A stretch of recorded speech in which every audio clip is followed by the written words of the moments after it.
I'm glad to have you here. Follow my story until the end and comment the city you're watching from.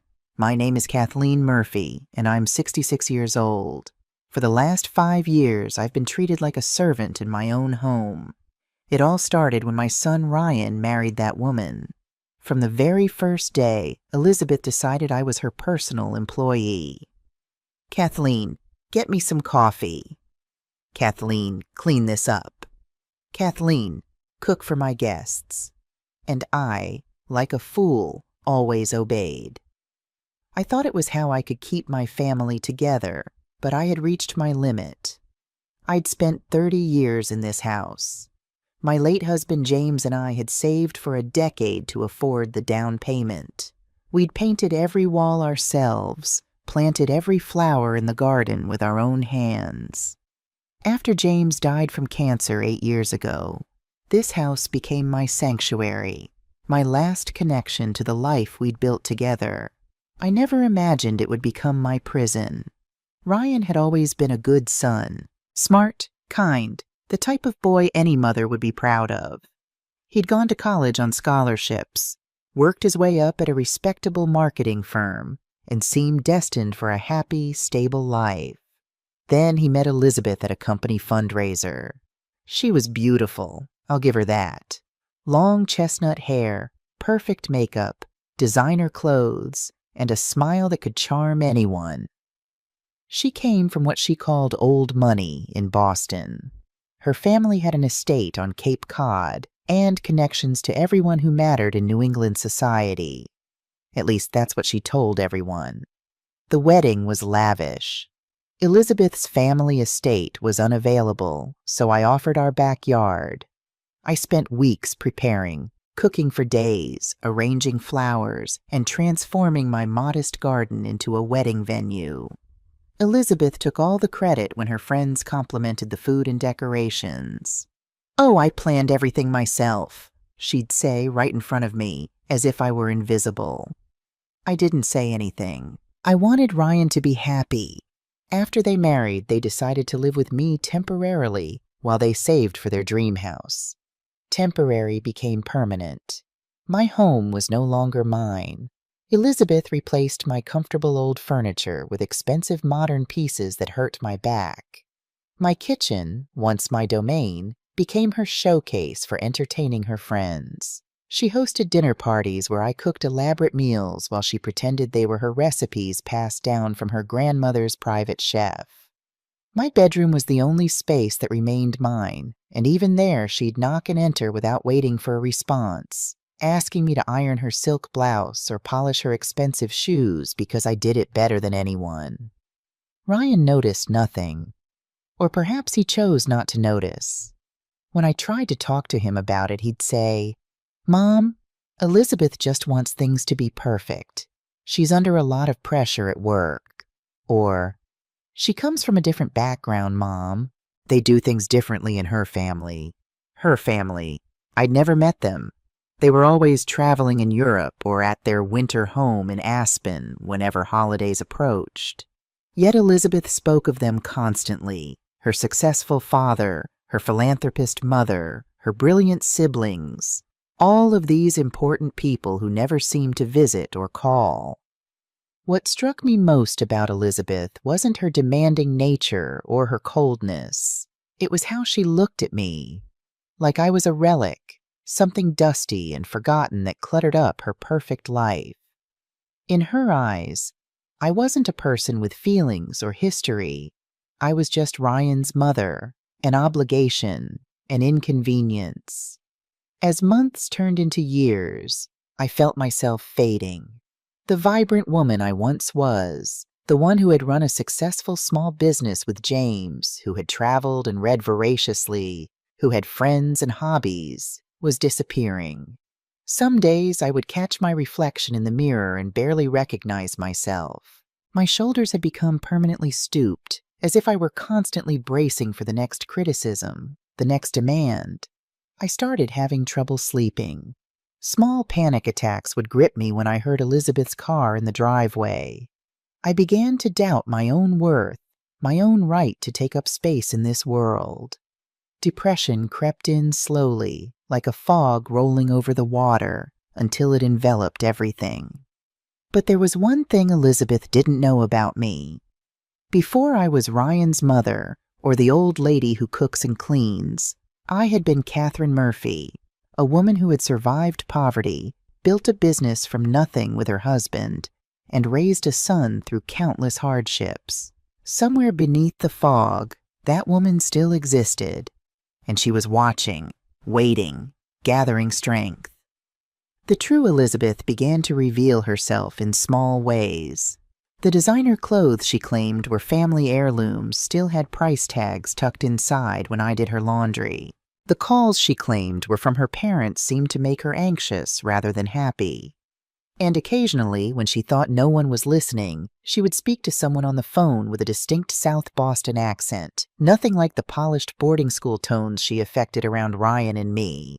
Something wasn't right about Elizabeth Murphy, but I kept my observations to myself, watching and waiting for the moment when the truth would finally come to light. It was a Wednesday afternoon in March when I found the first credit card statement.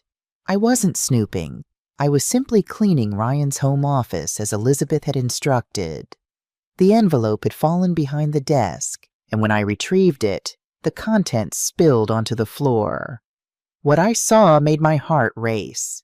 A credit card bill for over $7,000, all charges at high-end stores and restaurants I knew Ryan couldn't afford on his salary. This wasn't the only discovery. Over the next few weeks, as I continued to clean, I found more statements, more bills, more evidence that Elizabeth was spending far beyond their means. Designer handbags, weekend trips to New York, spa treatments, jewelry, all while Ryan worked longer hours and seemed increasingly stressed about money. "I don't understand," I overheard him say one night. "We should have more savings by now. Where's it all going?" "Investments," Elizabeth replied smoothly. "Remember those opportunities my father's financial advisor suggested? They'll pay off soon, but these things take time." Ryan would nod, accepting her explanation without question. The perfect husband, trusting and supportive. Too trusting. The dinner parties became more frequent and more elaborate. Elizabeth would invite colleagues from her boutique job, people she called influential connections, and Ryan's superiors from work. I would spend days preparing, cooking until my back ached and my hands cramped, while Elizabeth flitted about adjusting flower arrangements and lighting candles. During these parties, I became truly invisible. Elizabeth would usher me into the kitchen if I dared to sit with the guests. "Kathleen, the lamb needs checking," or "Kathleen, we need more wine glasses," always with that tight smile that never reached her eyes. And the guests would compliment the food, my food, and Elizabeth would beam with pride. "It's a family recipe," she'd say. "I spent all day on it." Not one word of acknowledgement for the woman whose fingers were burned from the hot oil, whose feet throbbed from standing all day.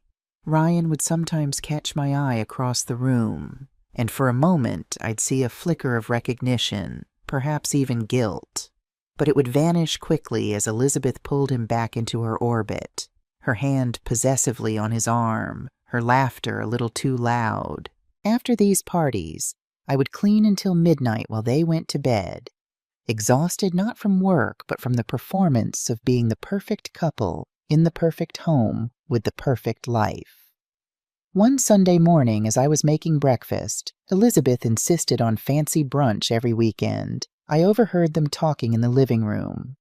"Your mother seems depressed," Elizabeth said, her voice dripping with fake concern. "Have you noticed how she never wants to go out anymore? No friends, no hobbies. It's not healthy for a woman her age." "Mom's always been quiet," Ryan defended weakly.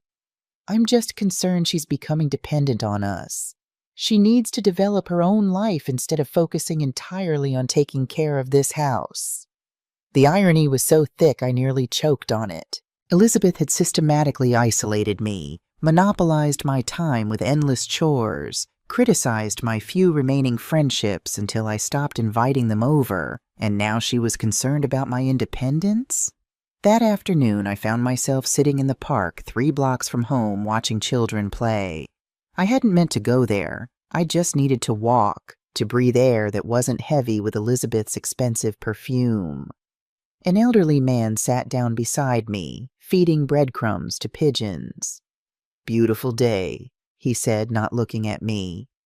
"Yes," I replied, surprised at how rusty my voice sounded when speaking to someone outside my home. "You remind me of my daughter," he continued. "She has the same sad eyes, like someone stole her joy." I didn't respond, but tears welled up unexpectedly. When was the last time someone had really seen me?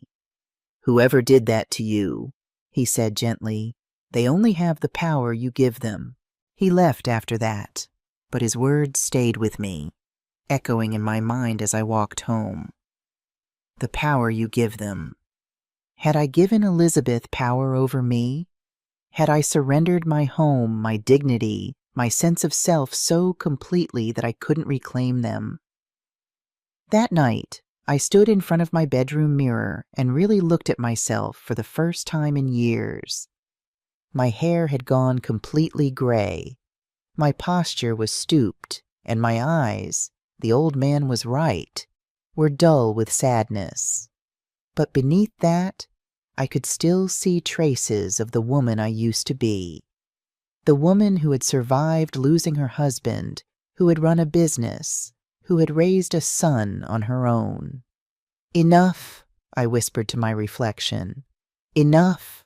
I didn't confront Elizabeth the next day or the day after. Instead, I began to observe more carefully, to document, to plan.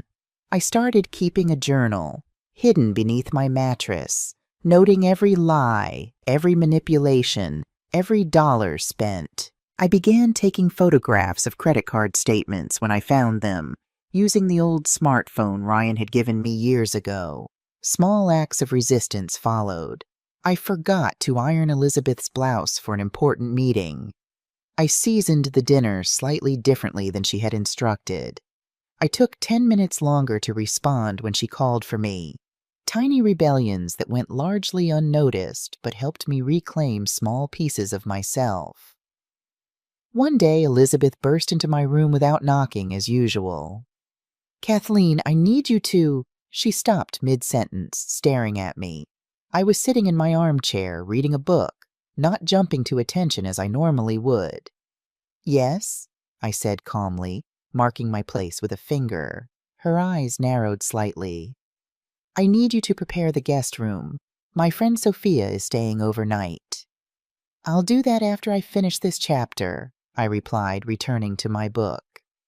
The silence stretched between us, tense and unfamiliar. Elizabeth wasn't used to waiting for anything, especially not for me. "Fine," she finally said, the word clipped and sharp.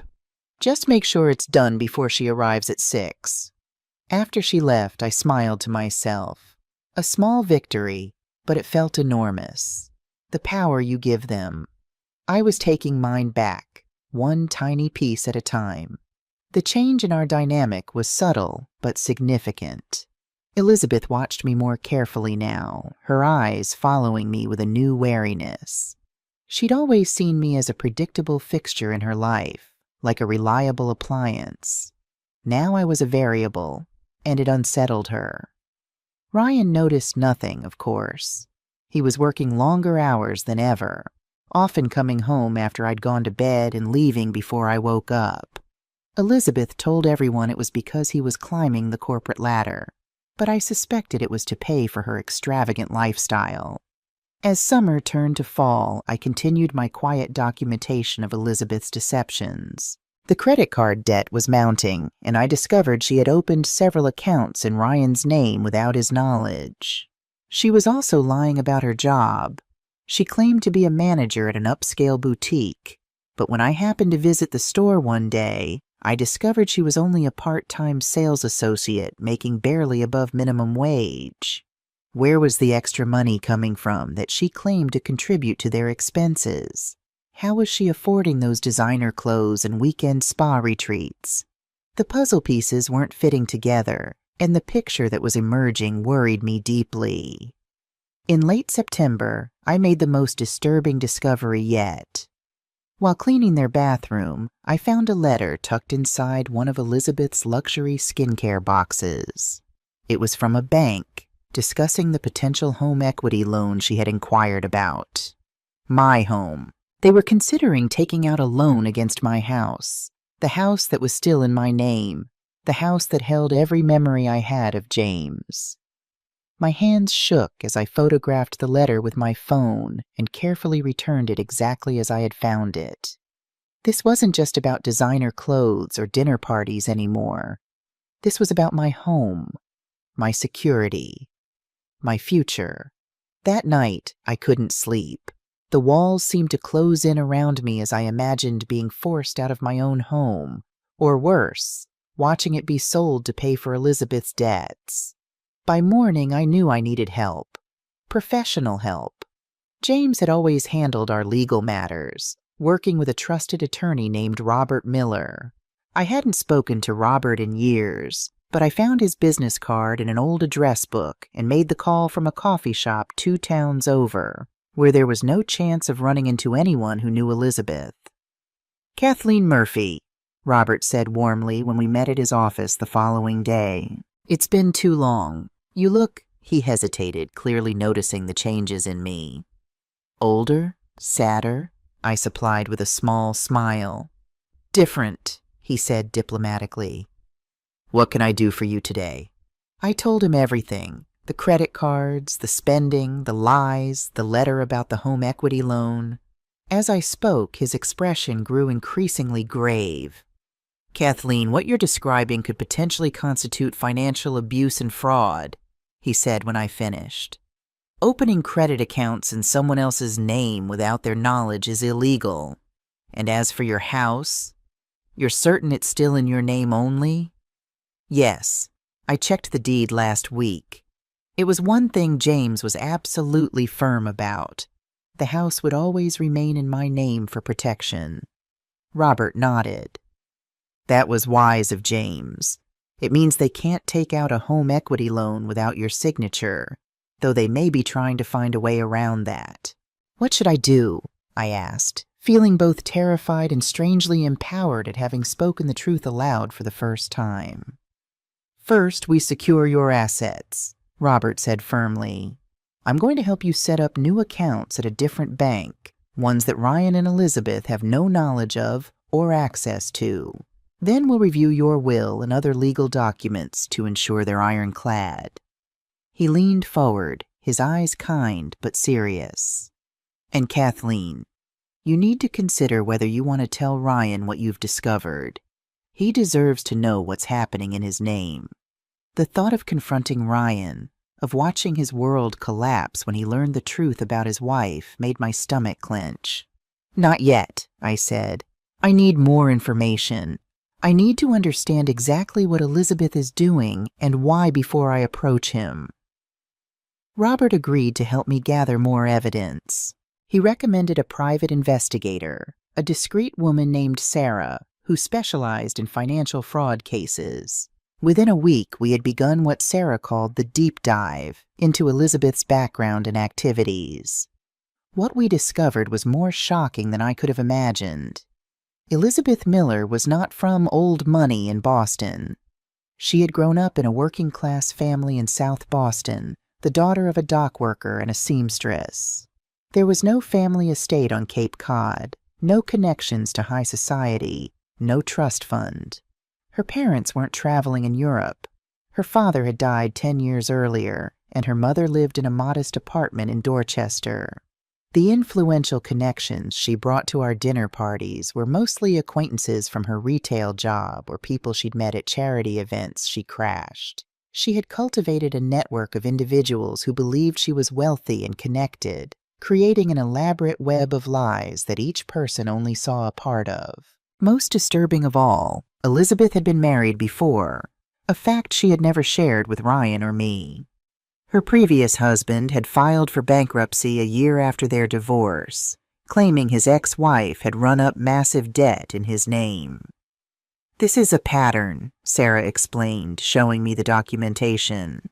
She targets men with good credit and earning potential but limited financial sophistication. She creates a lifestyle they can't afford but feel obligated to maintain, eventually driving them into debt. But why? I asked, struggling to understand. What does she get out of it? Status primarily, Sarah replied. Based on my interviews with people who knew her years ago, Elizabeth grew up feeling inferior because of her background. She's created this persona of wealth and sophistication and will do anything to maintain it, even if it means destroying other people's finances in the process. I thought of Ryan, working 12-hour days to support a lifestyle built entirely on lies. I thought of myself, reduced to a servant in my own home to maintain Elizabeth's illusion of privilege. There's one more thing, Sarah said, hesitating. Elizabeth has been telling people, including some creditors, that you plan to leave your house to her in your will. She's used this claim to secure several personal loans from family members and acquaintances. The revelation hit me like a physical blow. Not only was Elizabeth planning to take my house while I was alive, but she was already spending the inheritance she expected to receive when I died. Thank you, Sarah, I said, my voice steadier than I felt. You've given me exactly what I needed. That night, as I lay in bed listening to Ryan and Elizabeth arguing about money in hushed voices down the hall, I made my decision. I would not confront them immediately. I would not show my hand too soon. Instead, I would wait for the perfect moment. A moment when Elizabeth's deceptions would be exposed not just to Ryan, but to everyone she had been lying to. I would reclaim my home, my dignity, and my son, and Elizabeth would finally face the consequences of her actions. The opportunity came sooner than I expected, and in a form I could never have predicted. That Tuesday in December started like any other winter morning. I woke early, made coffee, and sat by the kitchen window watching snow dust the garden James and I had planted decades ago. These quiet moments before Elizabeth woke were precious to me, small pockets of peace in a house that no longer felt like my own. The silence was broken by the sound of Elizabeth's heels clicking on the hardwood floors, that distinctive sound that had become like little hammers on my last nerve. She swept into the kitchen without knocking, as always, wearing a ridiculously expensive red cashmere dress that undoubtedly had been purchased with one of Ryan's maxed-out credit cards. She had that fake smile I'd come to despise, the one that showed too many teeth and never reached her eyes. "Kathleen," she said in that condescending tone she reserved for me, "I have marvelous news." I braced myself, hands tightening around my coffee mug. Elizabeth's marvelous news usually meant more work for me, more expense for Ryan, more stress for everyone but her. "My entire family is coming to spend Christmas here," she announced, settling into my kitchen chair and crossing her legs. "It's only 25 people. Only 25 people. As if that were a small number. As if I were a machine designed for cooking and cleaning. Not a 66-year-old woman with arthritis in my hands and a heart condition that required medication I sometimes couldn't afford because I was too proud to ask Ryan for money. I saw the malice glinting in her eyes as she continued with her master plan. "I've already spoken with my sister Jessica, my cousin Dylan, my brother-in-law Nathan, my uncle Mason. Everyone is coming. My nieces and nephews will be here. My second cousins, Jessica's kids. It's going to be a perfect Christmas." She took a dramatic pause, expecting my usual panicked reaction. "Of course, you'll handle everything. The food, the cleaning, serving the tables." Her words hit me like slaps. I remembered all the times I had prepared dinners for her friends while she took the credit. All the times I had cleaned up after her parties while she slept until noon. All the times I had been made invisible in my own house. "We'll need 3 turkeys at least," she continued, ignoring my silence. "And that chocolate silk pie you make, too. Oh, and you'll have to decorate the entire house. I want it to look perfect for the Instagram photos. She waited for my typical, "Yes, Elizabeth." But this time was different. This time, something inside me had shattered for good. I looked her directly in the eye with a calm that surprised even me. "Perfect," I repeated, watching her smile begin to falter. "It will be a perfect Christmas for you all because I won't be here." The silence that followed was deafening. Elizabeth blinked several times as if she hadn't heard correctly. Her mouth opened slightly, but no words came out. The clicking of her heels stopped abruptly. "What do you mean you won't be here?" she finally managed to articulate, her voice trembling slightly. She sat up straighter in the chair, her perfect posture beginning to crumble. "Exactly what you heard. I'm going on vacation. You all can cook, clean, and serve yourselves. I am not your employee." I watched the color drain completely from her face. Her hands began to shake. The coffee cup she was holding clinked against its saucer. For the first time in 5 years, Elizabeth was speechless.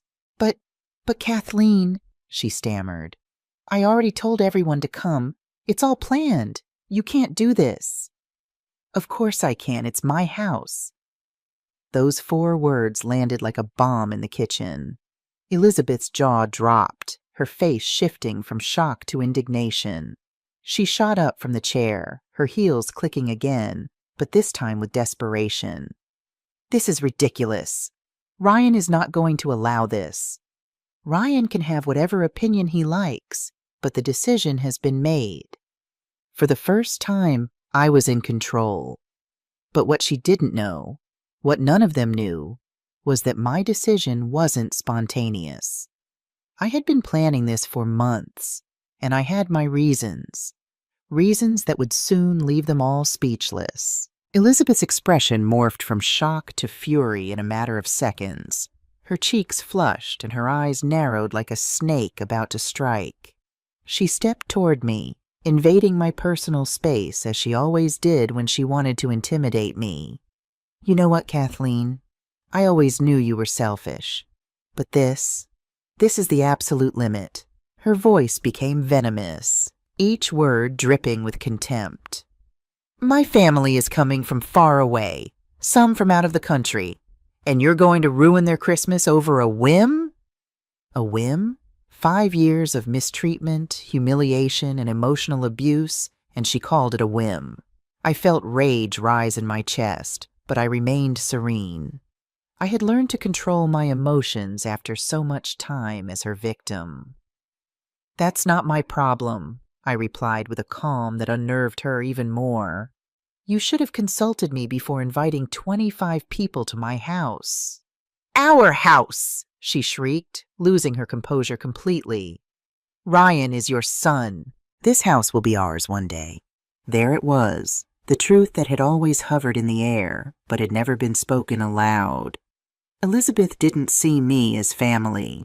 She saw me as a temporary obstacle before she inherited everything I had built with years of hard work and sacrifice. "Interesting perspective," I murmured, watching her pupils dilate with panic as she realized what she had revealed. "Very interesting."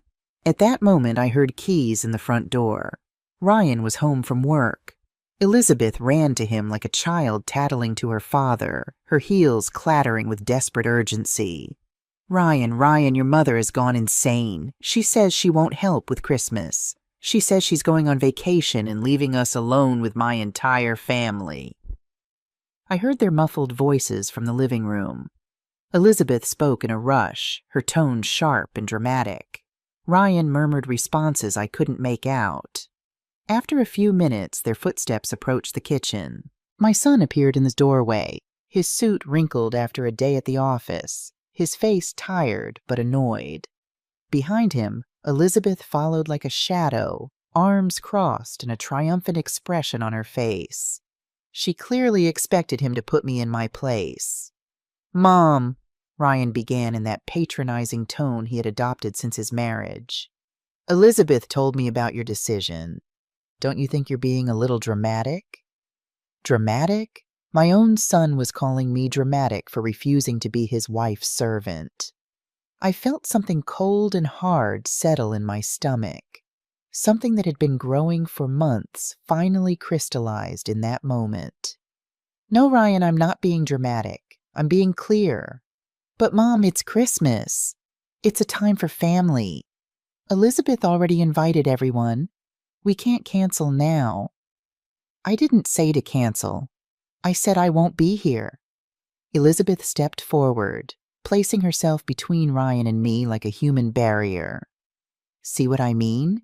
She's become completely irrational. What will my family think? What am I going to tell them?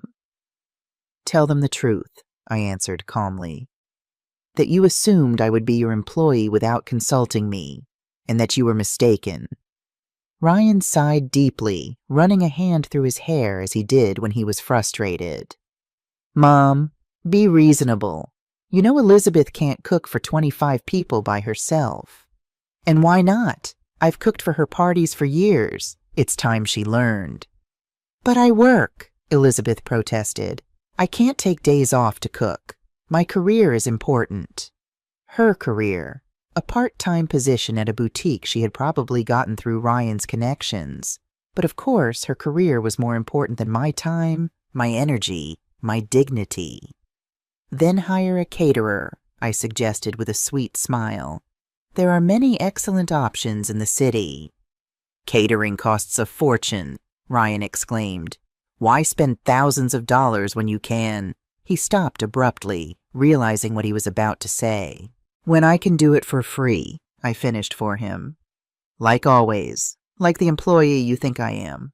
The silence stretched between us like a widening crack. Elizabeth and Ryan exchanged nervous glances. I could see the wheels turning in their heads, trying to find a way to manipulate me into giving in. Look, Mom, Ryan said, finally adopting a softer tone. I know you've been a bit sensitive lately. Maybe you're going through some hormonal changes. Hormonal changes? Seriously? He was reducing me to a hysterical menopausal woman.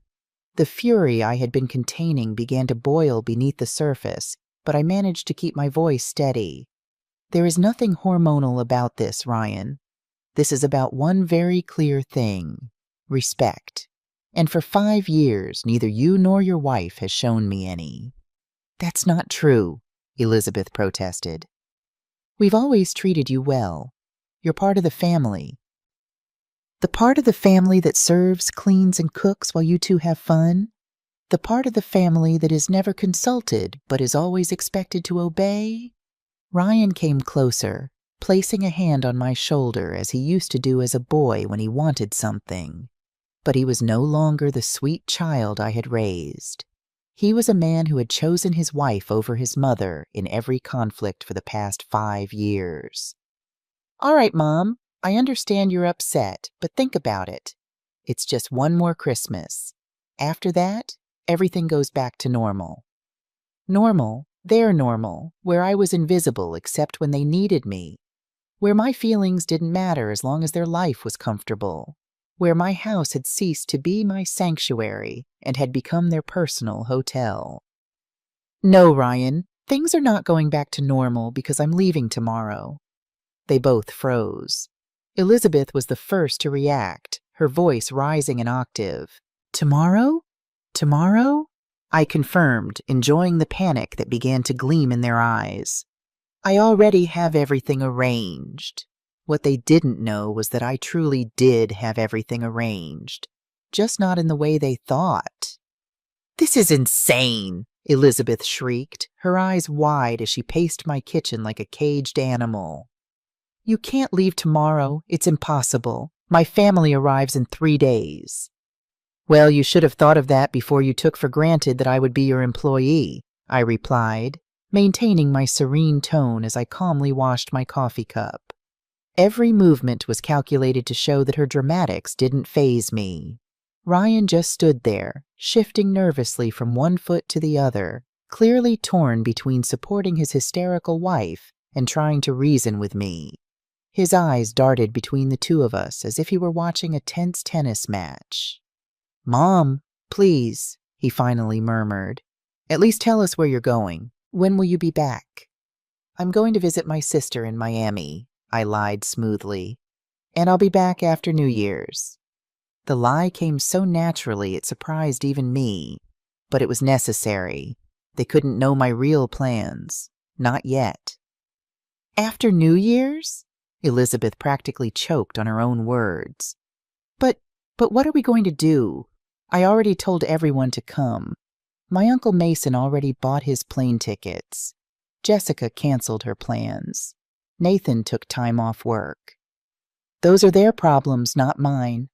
I saw desperation begin to replace the rage on Elizabeth's face.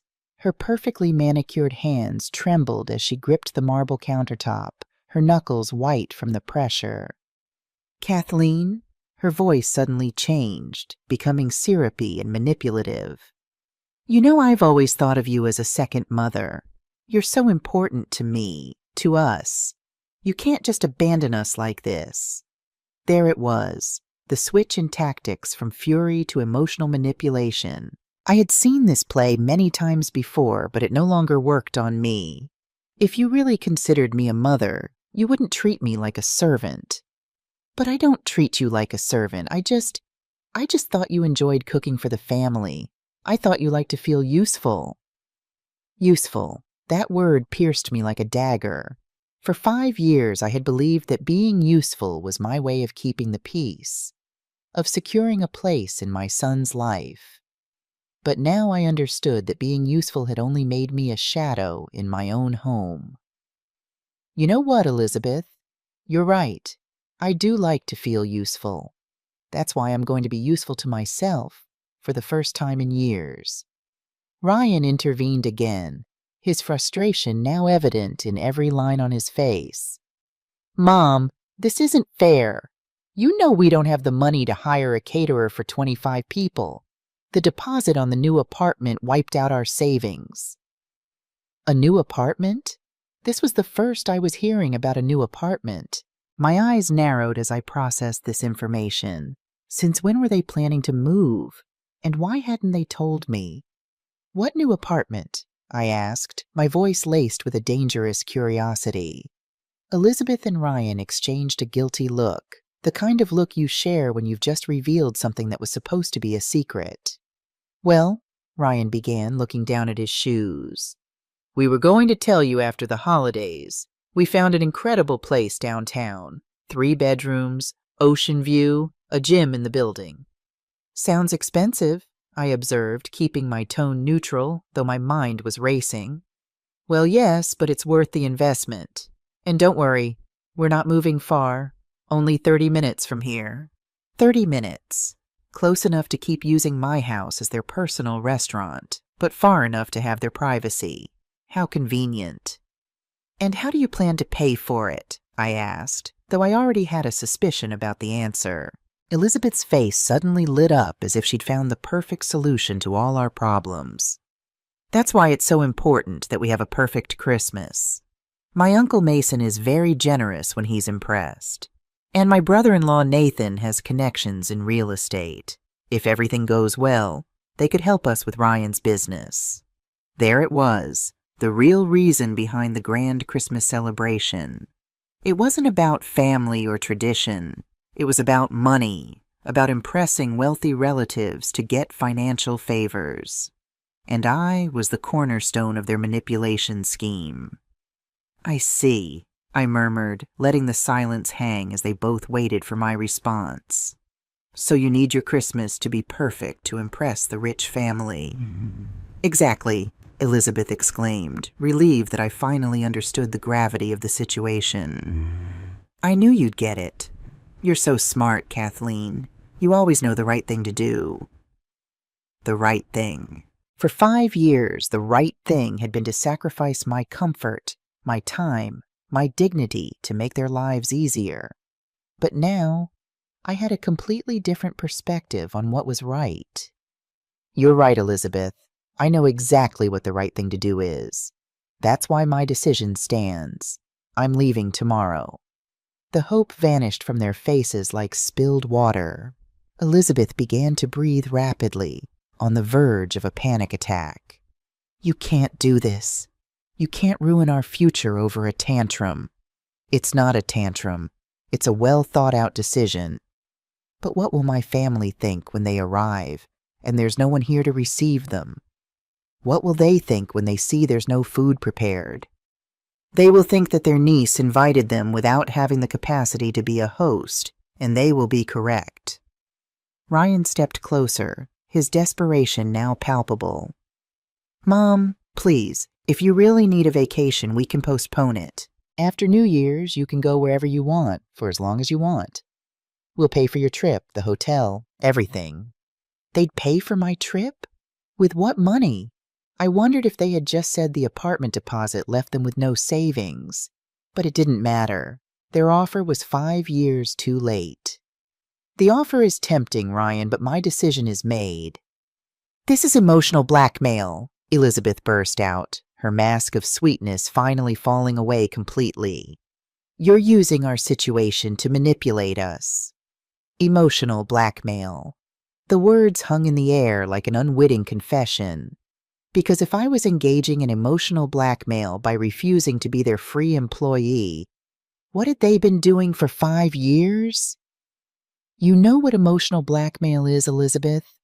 It's making me feel guilty every time I don't want to cook for your friends. It's telling me that a good mother-in-law always puts the family first when I refuse to clean up after your parties. It's assuming my plans don't matter because I'm retired and have nothing better to do." Every word was a bullet that hit its mark. I saw them both flinch slightly with each accusation because they knew it was true. All of it was true. That's not the same thing," Elizabeth stammered, but her voice had lost all its previous force. "You're right. It's not the same. Because what you two have done is much worse. You have taken my generosity for granted for years." The kitchen fell into a tense silence. I could hear the ticking of the wall clock, the hum of the refrigerator, Elizabeth's ragged breathing.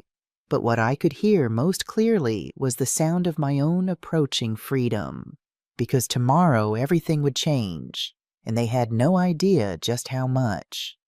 That night, while Elizabeth and Ryan were still in the living room arguing in desperate whispers, I locked myself in my room and pulled out my laptop.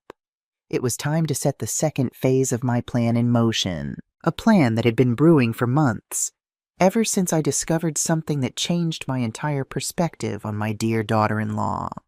3 months earlier, while foolishly cleaning Ryan's home office as Elizabeth had instructed, I had found a forgotten folder among his papers.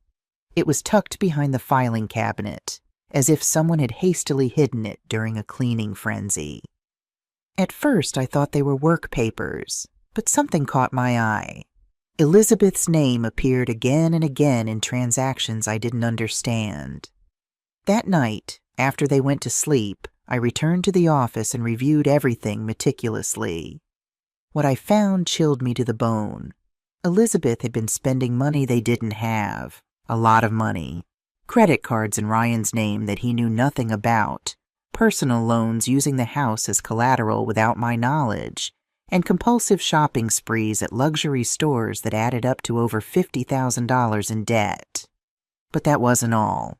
I also found emails where Elizabeth discussed with her friends how to manage Ryan so he wouldn't discover her spending, how to keep him distracted while she kept shopping, and most chilling of all, a message thread where she planned to convince him to sell the house to invest in their future together.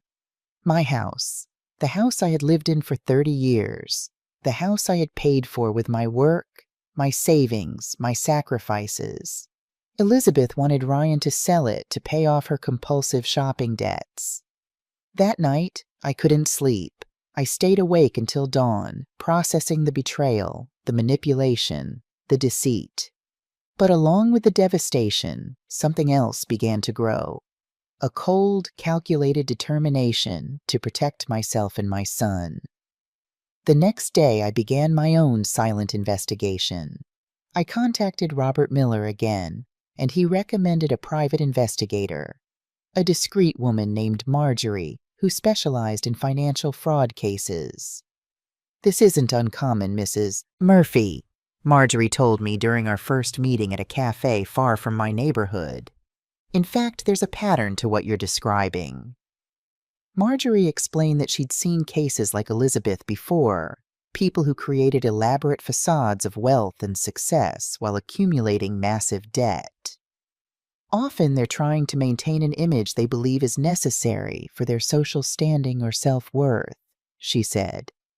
But what makes your situation particularly concerning is the targeting of your home. Over the next few weeks, Marjorie uncovered a pattern of deception that went far beyond what I had imagined. Not only was Elizabeth a compulsive spender, but she had also been lying about her job at the boutique.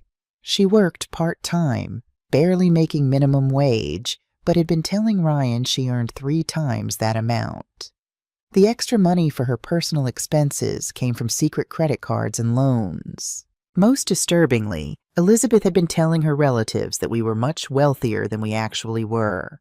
She had told them that Ryan had a thriving business, that I had a considerable fortune, and that our house was worth twice its actual value. All lies to maintain her image as a successful, well-married woman. What's most concerning, Marjorie said, showing me printed screenshots of emails, is her communication with her family about financial assistance. The emails revealed Elizabeth had been setting up her relatives, particularly her Uncle Mason, to invest in a business venture with Ryan, using my house as collateral. The business didn't exist beyond a few hastily created documents that made it appear legitimate. She's essentially planning a long con, Marjorie explained. Get the relatives to invest based on false information about your family's wealth, use the investment money to temporarily cover her tracks, then convince Ryan to sell the house when the business inevitably fails. But why? I asked, struggling to understand the depth of the deception. Why create such an elaborate lie? Marjorie's expression was sympathetic, but firm. Mrs. Murphy, some people will go to extraordinary lengths to maintain a facade they've created. Based on my background check, Elizabeth grew up in very modest circumstances, nothing like the privileged background she claims. This isn't just about money, it's about identity. She's become so invested in this fictional version of herself that she'll risk everything, including your son's financial future, to maintain it. Armed with this information, I sat down with Robert to discuss my options.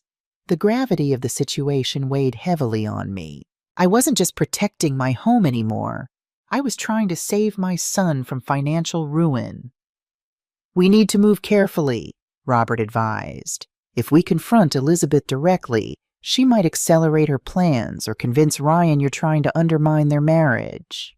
We need irrefutable evidence and a strategy that exposes the truth in a way Ryan can't deny. That's when we formulated the plan. First, I moved all my savings to a new account at a different bank, one Ryan knew nothing about and would never have access to. Then Robert helped me file legal documents to protect the house's deed, ensuring no one could force me to sell it. But the masterstroke came when Robert suggested I contact Elizabeth's family directly. They're being misled too, he pointed out. And if they're planning to invest money based on false information, they have a right to know the truth. I hesitated. Won't they tell Elizabeth I contacted them? Not necessarily, Robert said. If we approach this as concern rather than accusation, they might be more inclined to investigate quietly first. Remember, they believe you're wealthy. They have no reason to think you'd be warning them about financial fraud. So I began the most delicate part of the operation. I didn't contact all of Elizabeth's family, just the ones who really mattered in her scheme. Her Uncle Mason, the successful businessman from Arizona, her brother-in-law Nathan, the real estate agent who was supposedly going to help them, and her sister Jessica, who worked in finance and had an impeccable reputation. I sent them very polite emails introducing myself as Elizabeth's concerned mother-in-law. I told them I was worried about the young couple's delicate financial situation and wanted to ask their advice on how to help. I mentioned specific details: the apartment they couldn't afford, the credit card debt, the business venture that existed only on paper. And then, as Robert had suggested, I accidentally attached some of the most alarming bank statements I had found, as if I had meant to include a different document. The responses were immediate and varied. Mason was furious at being deceived about Elizabeth's real situation. His reply was curt but clear. "Mrs. Murphy, thank you for bringing this to my attention. I'll be looking into this matter personally. Please keep this communication confidential for now." Nathan was more measured but equally concerned. He called me directly, his voice professional but strained. "Mrs. Murphy, I've been led to believe something very different about your family's financial situation. Elizabeth told me your house was worth over $1 million and that you were planning to gift it to them." "Gift it?" I couldn't hide my shock. "Nathan, this house is my only asset. I have no plans to give it away." "I suspected as much," he sighed. "She's been asking me to evaluate some properties for investment, including your house. I've spent considerable time researching potential deals for them, all based on the premise of substantial capital from your estate." Jessica's reaction was the most unexpected. Initially, she didn't believe me and sent a scathing reply accusing me of trying to cause trouble in her sister's marriage. But 3 days later, she called, her voice shaking with emotion. "I checked into some of what you sent," she admitted. "I've found discrepancies. Elizabeth told us you were planning to make her the beneficiary of your will. She's used that as collateral for loans from several family members." The betrayal was even deeper than I had imagined. Elizabeth had been using my supposed inheritance, my death, as collateral for loans. "Jessica," I said carefully, "what do you plan to do with this information?" There was a long pause on the line. "We're coming for Christmas," she finally said. "All of us, but not for the celebration Elizabeth thinks. We need to have a family meeting about this. And Mrs. Murphy, thank you for your courage in bringing this to our attention." As December approached, my plan continued to take shape. The best part was that none of Elizabeth's family had said anything to her yet. They were waiting for the Christmas gathering to confront her in person, a gathering that would now be missing the host they expected, the food they were promised, and the festive atmosphere Elizabeth had painted in her lies. My phone vibrated with a text message as I sat at my desk, reviewing the final details of my plan. It was from Mason. "Mrs. Murphy, after reviewing the documents you sent, my family and I have decided to arrive a day earlier than planned. We want to speak with Elizabeth about some important matters before the celebration. Would it be possible for you to receive us on the morning of the 23rd? The morning of the 23rd, exactly when I would be packing my bags for my trip to Miami." What a perfect coincidence. "Of course, Mason," I replied quickly. "It will be a pleasure to have you. However, I must inform you that I will be leaving for a trip that same day, so Elizabeth and Ryan will be your hosts." His response came in seconds. "Perfect. That will be exactly what we need." I closed the laptop and lay back in bed, smiling in the dark. For 5 years, I had been the silent victim, the submissive mother-in-law, the free employee. But all that time I had been observing, learning, understanding how my daughter-in-law really worked. Elizabeth thought she was so smart, so manipulative, so clever. But she had gravely underestimated the older woman who cleaned up her messes. She had assumed my age, and my apparent meekness meant I was helpless. The next evening, as I was preparing a simple dinner, my last cooking duty in this house for a while, my phone rang. It was Jessica again. "Mrs. Murphy," she began without preamble, "I've been doing more digging, and the situation is worse than we thought.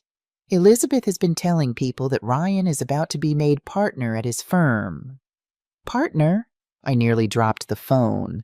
"He's a mid-level account manager with no prospects for partnership anytime soon."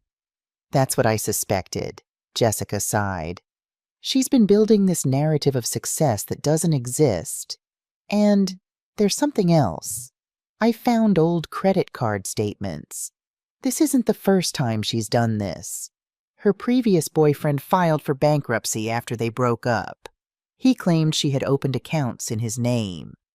This new information confirmed what Marjorie had discovered.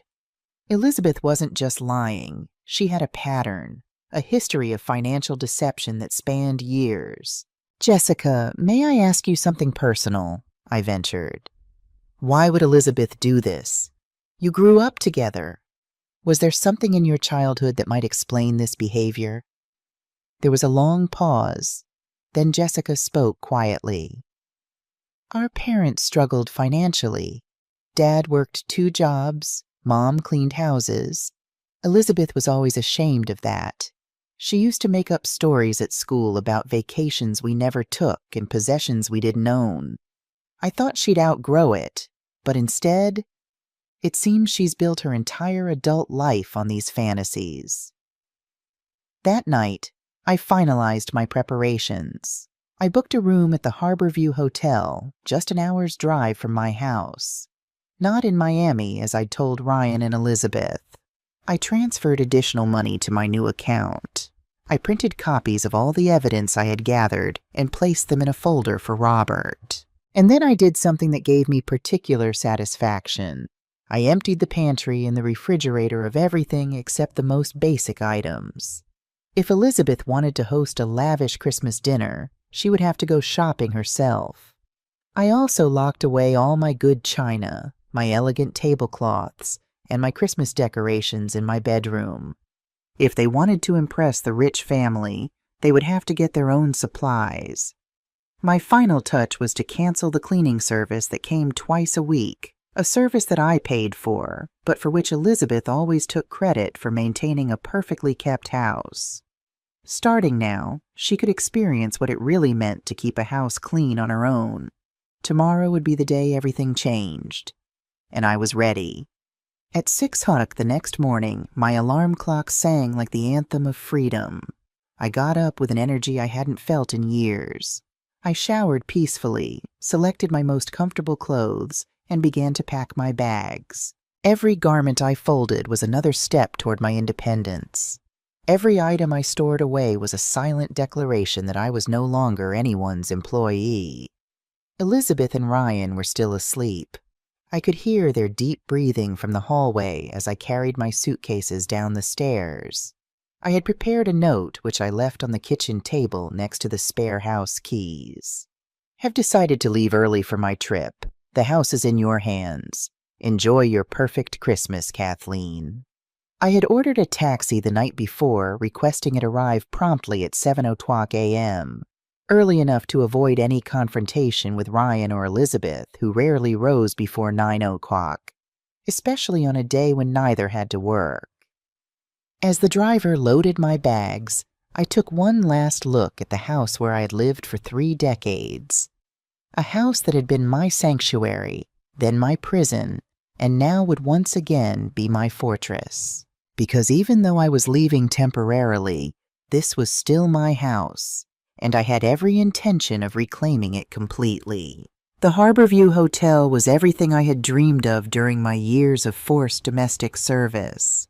A spacious suite with an ocean view, 24-hour room service, and most importantly, absolute silence.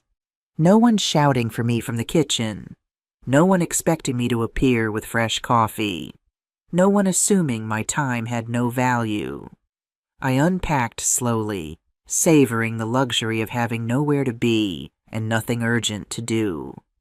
I hung my clothes in the closet, arranged my toiletries in the marble bathroom, and then stood by the window, watching the waves crash against the shore. For the first time in years, I felt at peace. My phone started ringing at 10:47 in the morning. Ryan, of course. I let it go to voicemail, not ready to engage yet. I needed this time to myself, to gather strength for what was coming. But curiosity got the better of me, and I listened to the message.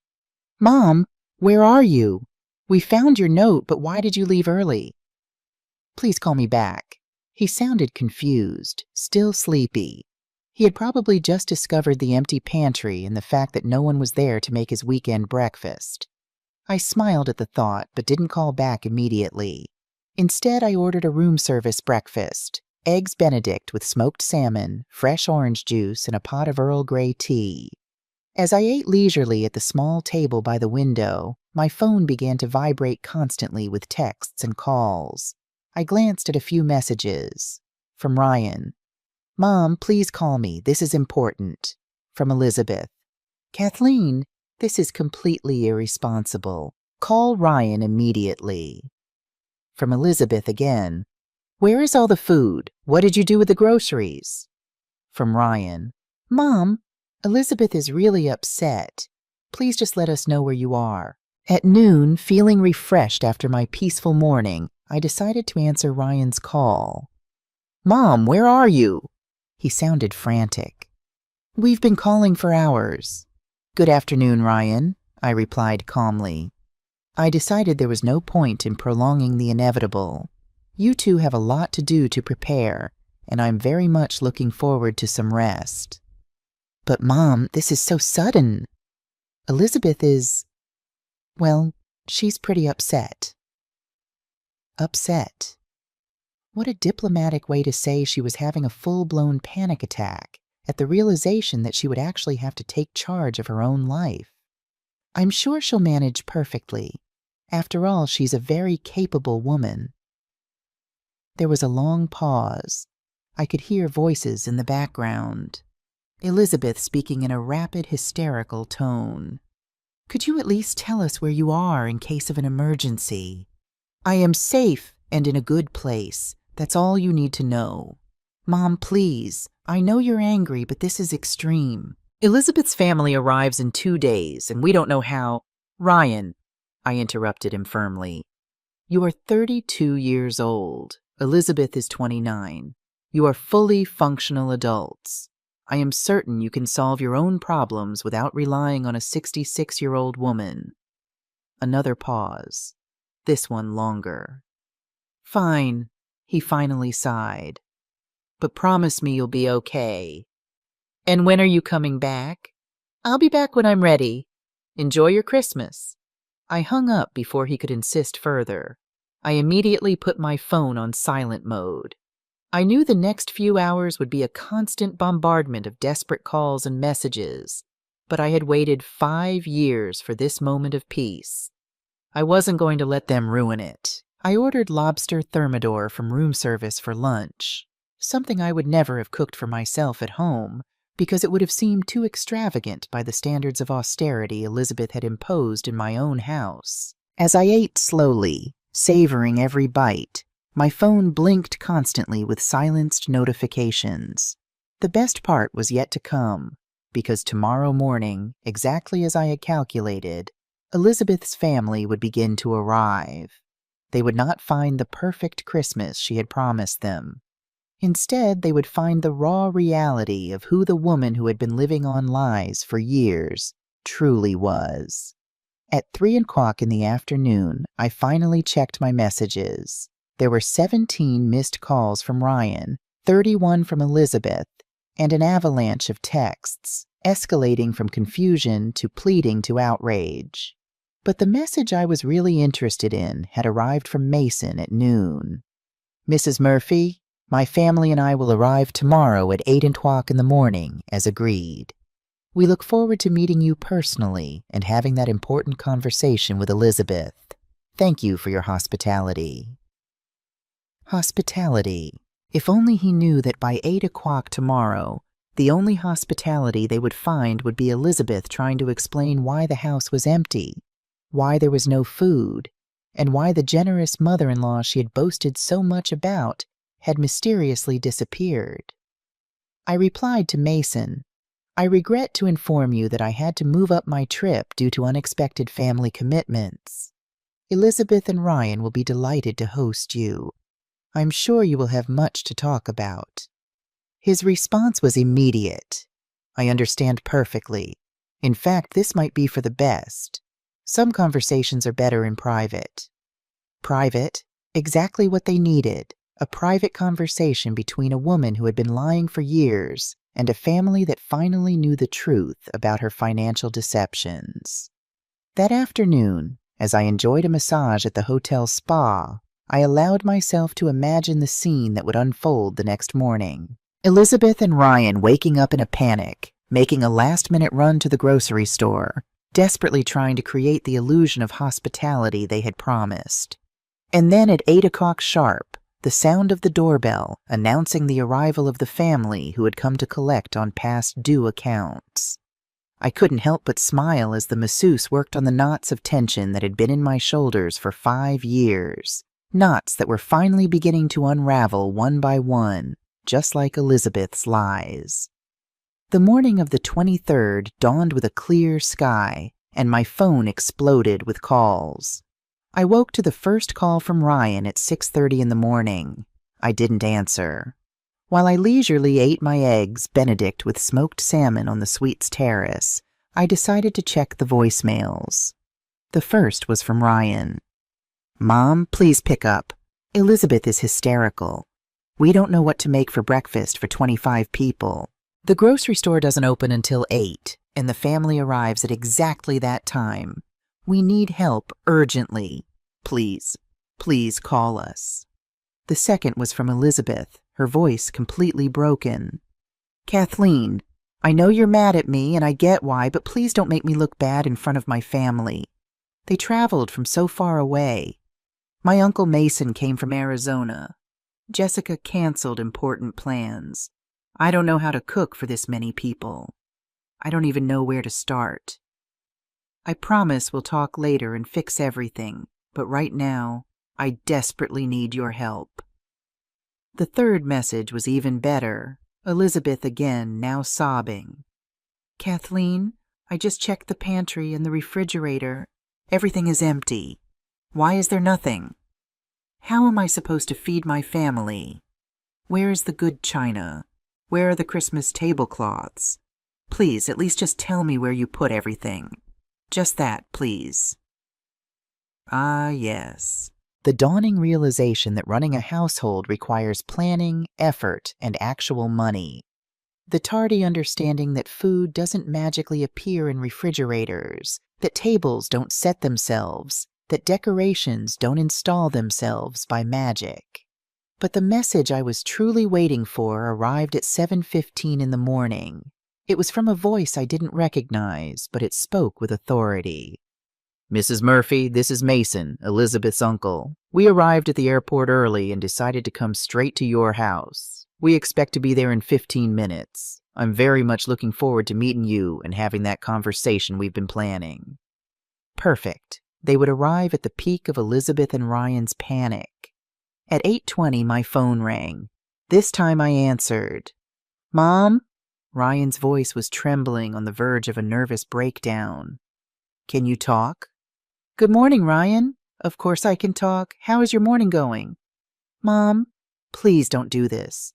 Elizabeth's family just arrived and we have nothing to offer them. Literally nothing. Elizabeth is crying in the bathroom, and I don't know what to do. Have you explained the situation to them?"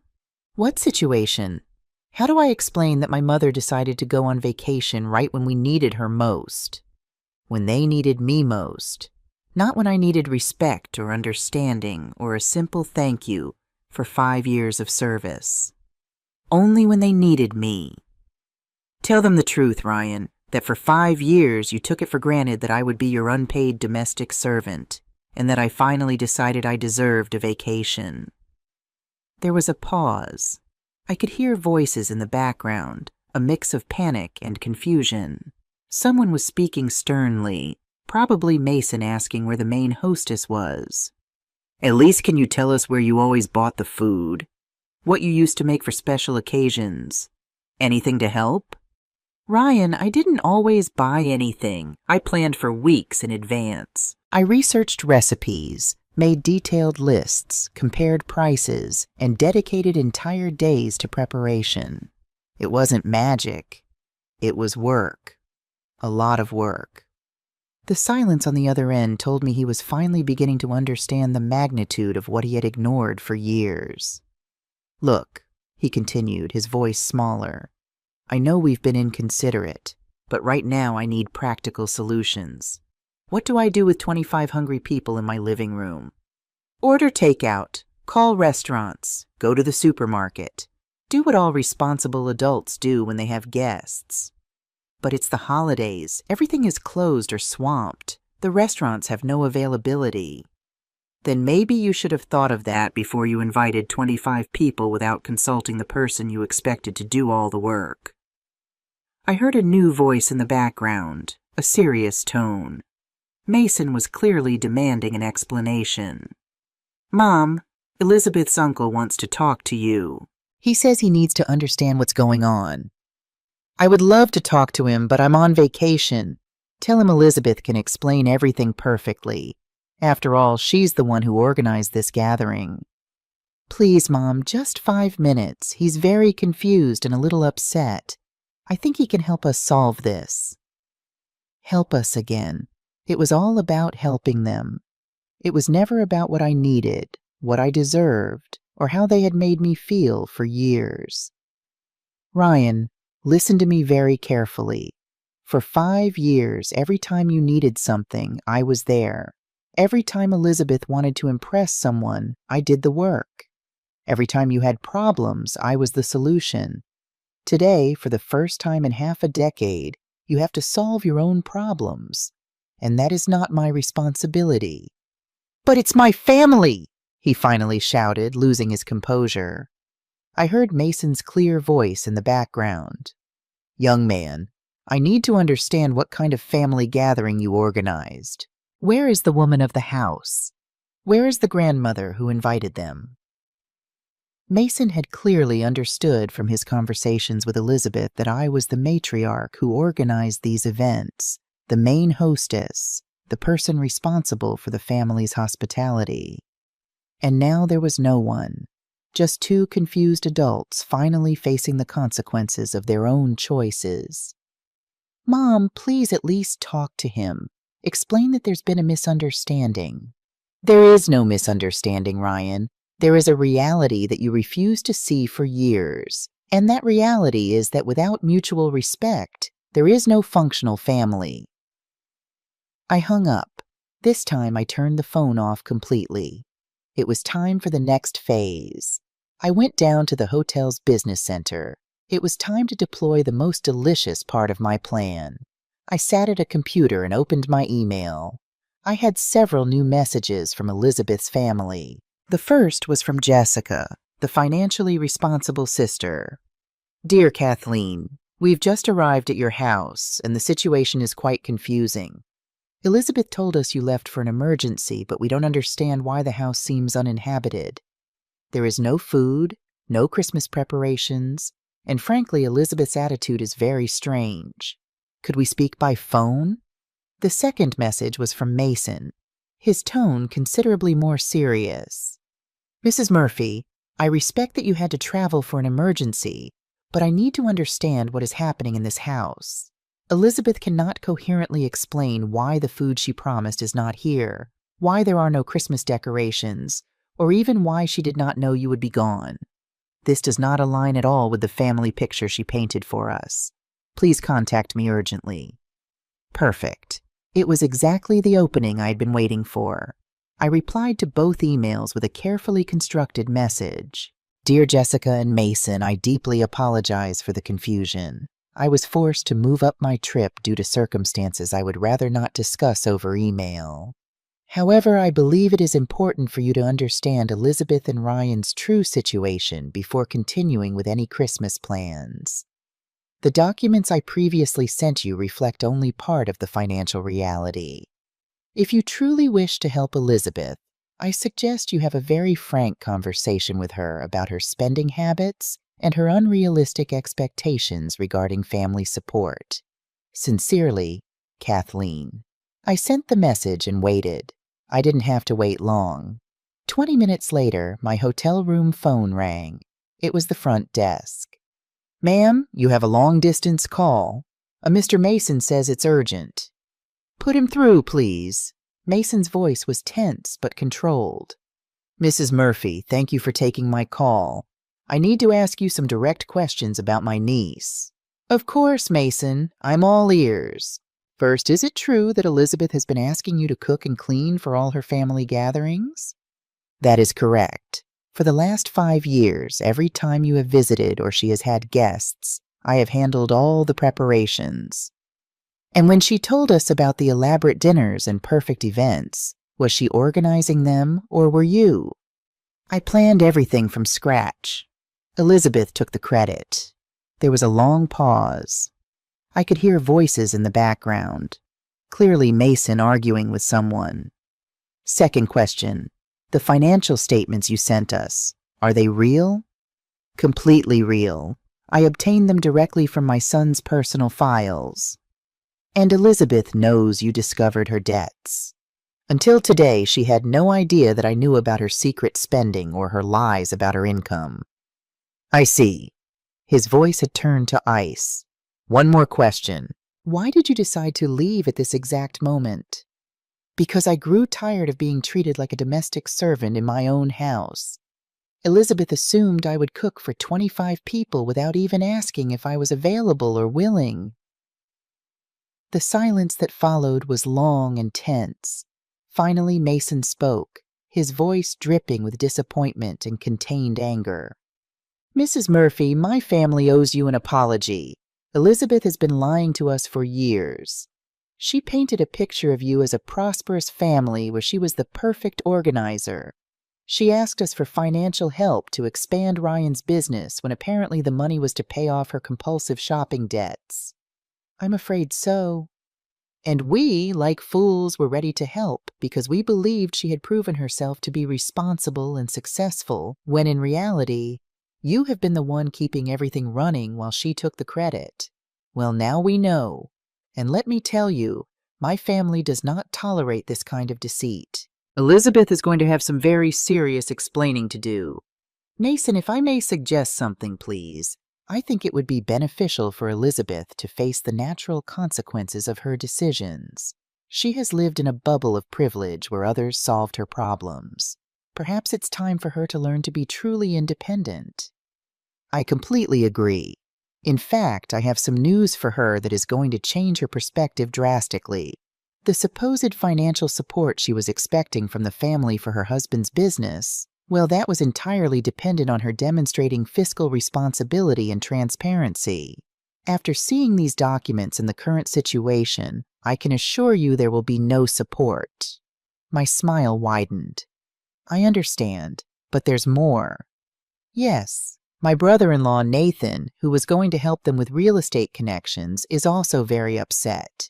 Apparently, Elizabeth had asked him to evaluate some properties for investment, including the house where you live. Did you know about this? This was new. I hadn't known Elizabeth had gone so far as to ask Nathan to evaluate my house for a sale. No, I did not know that. Well, Nathan is furious. He invested time and resources based on false information. He feels completely deceived. Mason paused. Which brings me to my main point. My family has decided that this perfect Christmas is going to become a family intervention. Elizabeth will have to explain every lie, every deception, every manipulation. A family intervention. This was even better than I had planned. Not only would Elizabeth have to face the logistical disaster of her party, but she would also have to account for years of deceit before her entire family. And what about the other relatives? They are all aware of the situation now. For dinner tonight, the whole family will know the truth about Elizabeth. And does she know? Not yet, but she's about to. I could hear voices rising in the background. Things were clearly escalating at my house. Mrs. Murphy, I have to go deal with this situation, but I want you to know that my family respects you enormously for enduring this for so long and for having the dignity to walk away. Thank you, Mason. That means a great deal to me. One more thing. When you are ready to return, we hope to meet you properly. The real Kathleen, not the employee Elizabeth pretended you were. It will be a pleasure. I hung up and leaned back in my chair, feeling a deep, warm satisfaction. At my house, Elizabeth's world of lies was crumbling piece by piece, exactly as I had planned. That evening, I hired a discreet car service to take me for a drive through my neighborhood just to observe from a safe distance. The scene I found surpassed my wildest expectations. There were several rental cars parked haphazardly, and multiple grocery bags were scattered on the front porch, clearly abandoned mid-crisis. It was like watching a telenovela in real time, only 1,000 times more satisfying. My phone vibrated. It was a text from Jessica. "Mrs. Murphy, could you call me? I need to ask about additional documents." I called immediately. "Mrs. Murphy," she said, her voice tense. "I'm reviewing my sister's financial situation, and it's worse than we thought. I just discovered she has been using Ryan's name and credit information to open accounts he doesn't know about. This could be considered identity fraud." This was new information. "Does Ryan know?" "We just told him an hour ago. He's in shock. He keeps saying it must be a misunderstanding." "Jessica, I have to ask something delicate. Did you know Elizabeth told your family that I was considering making her the beneficiary of my will?" The question hit me like a lightning bolt. "What?" "Yes. She told us you were planning to leave her the house and a significant part of your savings. She used that as collateral for some of the loans she took out from family." The betrayal was even deeper than I had imagined. "Jessica, I can assure you that is completely false. My will does not include Elizabeth as a beneficiary of anything." "I imagined so, but she used that story to borrow over $20,000 from some of our cousins. $20,000 in debt that I was supposedly going to cover with my death. It was so twisted, so maliciously calculated." "How is Elizabeth reacting to all this?" I asked. There was a long pause. "She's in complete denial. She keeps insisting it's all a misunderstanding, that you're being vengeful because you felt left out of the Christmas plans." Of course, even when confronted with irrefutable evidence, Elizabeth was still trying to play the victim. "And the Christmas celebration?" Jessica laughed bitterly. "What Christmas? Elizabeth ordered pizza for 25 people because she didn't know how to cook anything else. We're eating off paper plates because she can't find the good dishes. Instead of celebrating, we're having the most intense family showdown of our lives." Pizza for 25. The irony was delicious. "What do you plan to do now?" "Some of us are leaving tomorrow. This isn't the family reunion we expected, but a few of us are staying to make sure she understands the consequences of her actions. All family loans are being called in immediately.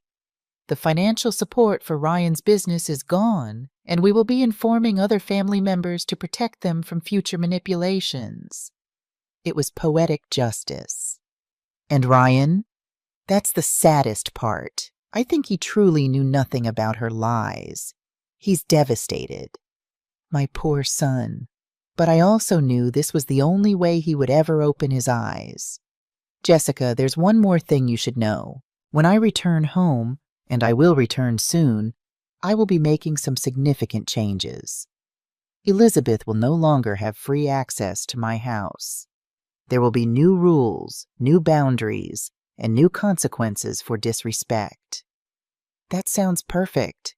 It's time she learned to live in the real world." I hung up and asked the driver to take me back to the hotel. Tomorrow would be my triumphant return. As I prepared for bed that evening, I reflected on how quickly Elizabeth's carefully constructed world had collapsed. All it had taken was a little truth, strategically deployed. I didn't feel vindictive or cruel. I felt justified. For 5 years I had been diminished, used, and disrespected in my own home. Now I was simply reclaiming what was rightfully mine: my dignity, my autonomy, and my son. The morning of December 24th dawned cold but bright. I packed my bags calmly and prepared for the final confrontation. Before leaving the hotel, I called Robert. It's Kathleen. Are all the documents we discussed ready? Perfectly ready, Kathleen, he replied. The changes to the will are notarized. The amendment to the house deed is registered, and the new residency agreements are ready for your signature. Perfect. I'll see you in an hour at my house. Are you sure you want to do this on Christmas Eve? Robert, there is no more perfect time. It's time my family learned the true meaning of gratitude. The taxi dropped me off at 10:00 in the morning. I stood on my own front porch for a moment, taking a deep breath. For 5 years, I had entered this house with my shoulders hunched, my spirit diminished. Today, I would walk in with my head held high. I opened the door with my key, and the house fell silent. The living room was strewn with pizza boxes, paper plates, and empty wine bottles, evidence of last night's perfect Christmas celebration. Kathleen? Ryan's voice was incredulous, almost hopeful. Yes, I'm back. He appeared first, with deep dark circles under his eyes and wrinkled clothes. Behind him came Elizabeth, a version I had never seen before. No makeup, hair disheveled, eyes swollen from crying. Then came the rest of her family. Mason, stern and imposing. Jessica, holding a folder of documents. Nathan and a woman I assumed was his wife, their faces etched with disappointment. Mrs. Murphy, Mason said, extending a hand respectfully. It is an honor to finally meet you. We are deeply sorry to have met under these circumstances. The honor is mine, Mason, and don't worry, sometimes the truth needs to come out dramatically. Just then the doorbell rang. Ryan moved to answer it, looking confused. That would be Robert, my lawyer, I explained calmly. Ryan froze mid-step, his face paling further. Robert entered, his presence immediately adding a legal weight to the room. Good morning, he said professionally. I am Robert Miller, Mrs. Murphy's attorney. I understand there are some family and financial matters that require clarification. Elizabeth grew even paler. Why is there a lawyer here? Her voice was barely above a whisper. Because after 5 years of emotional abuse, financial manipulation, and a total lack of respect, I have decided I need legal protection, I replied with icy calm. Legal protection from what? Ryan asked, genuinely confused. From your wife's attempts to use my future death as collateral for loans? From her plans to convince you to sell my house to pay off her compulsive shopping debts? From her unauthorized use of your credit information? Need I continue? The silence was absolute. Elizabeth slumped onto the sofa, finally understanding her world of lies had completely collapsed. Robert, I said, shall we proceed? Very well. First, the testament changes. Mrs. Murphy has amended her will to ensure that the ownership of this house can never be sold or mortgaged without her explicit consent, even after her death. The house will be transferred into a family trust that protects Ryan's interests, but prohibits any financial speculation. Elizabeth began to cry silently. Ryan looked shocked, but also for the first time, genuinely ashamed. Second, Robert continued, the new terms of residency. Elizabeth no longer has unrestricted access rights to this property. Any visit must be coordinated in advance and approved by Mrs. Murphy. What does that mean exactly? Ryan asked, his voice trembling. It means your wife can no longer walk into my house whenever she pleases, give orders about my food and my time, or assume I will be her domestic servant. Mom, I never knew that she... You never knew? In 5 years, you never noticed that every time you had guests, I did all the work while she took the credit? You never wondered why your wife never cooked or cleaned, but always talked about what a perfect hostess she was? Ryan bowed his head, finally confronting years of willful blindness. Mason approached Elizabeth, his voice heavy with paternal disappointment. Elizabeth, our family gave you opportunities, trust, and support based on lies. You made us unwitting accomplices in your disrespect toward a woman who deserved our admiration, not our contempt. Uncle, I never wanted... You never wanted what? To lie about your income? To commit identity fraud? To promise inheritances that weren't yours to give? To treat your mother-in-law like a servant? Elizabeth had no answer. There is one more thing, I continued, looking directly at Elizabeth. You will pay back every penny you borrowed using lies about my supposed inheritance. You will personally apologize to every family member you deceived. And you will learn to live within your actual means, not in the fantasy you built at my expense. And if she doesn't, Jessica asked, then she will face the appropriate legal consequences for identity fraud and fraudulent obtainment of credit. Robert finished, closing his briefcase. I addressed the entire family gathered in my living room. For 5 years, I sacrificed my dignity because I thought I was keeping the family together. But I learned something important. A family built on disrespect and manipulation is not a family at all.